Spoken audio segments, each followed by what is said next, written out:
Sarap ng amoy ah. Amoy pa lang, ulam na. Pwede na!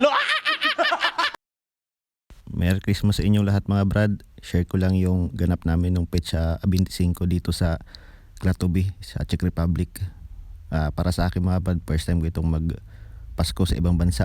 Kasi nga OFW tayo dito. At saka nagtatrabaho para sa pangarap. Sana all. Shut up! Itong accommodation pala mga brad is all Filipino kami at dito. First, second, and third floor. Tsaka kanya-kanya ng toka ng gawain. Kasi para subdivide yung mga niluluto, hindi mapagod lahat. So kanya-kanya ng toka. Yung mga baby girls namin dito, iba mga brad, medyo mahiyain. Shy type kasi sila. Paano masabi? Siyempre kapag may handaan, may konting inuman. Kaya binuksan namin tong higanting ref namin dito para natural lang yung pagkalamig ng beer mga brad. Kasi ang lamig kasi sa labas. Tsaka puno na rin yung mga ref. Dito tayo sa second floor mga brad. Yung mga tropa natin dito. Sila Julio tsaka sila Michael. Sila yung host ngayong taon na to mga brad. Salamat sa effort yung mga brad. Sana sa uulitin ulit. Okay. Sila yung mga chef dito ngayon mga brad. Ayun, para malapit na yata yung kwan.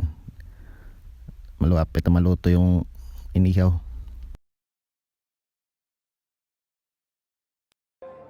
So bago ang lahat, picturean muna. Ayan. Groupie muna tayo mga brad. Para kahit papano may remembrance tayo sa unang Pasko namin dito sa Klatobi. So lahat luto na mga brad, ito na. May konti tayong pagsasaluhan mamayang Pasko. May barbecue, pritong manok, kaldereta, sweet and sour na isda, tsaka marami pa. May dinakdakan nga pala. Wow!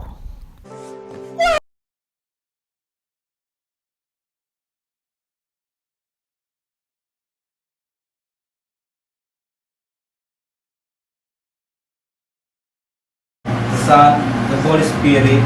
Amen. Amen! Merry Christmas! Grupag, grupag, grupag, grupag!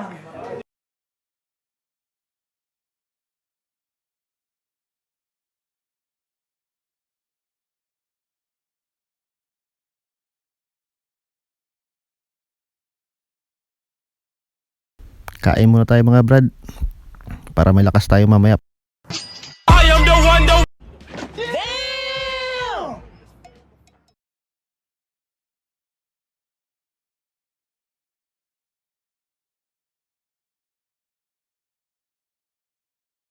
So after ng kainan, syempre inuman na. This is exactly what I've been waiting for.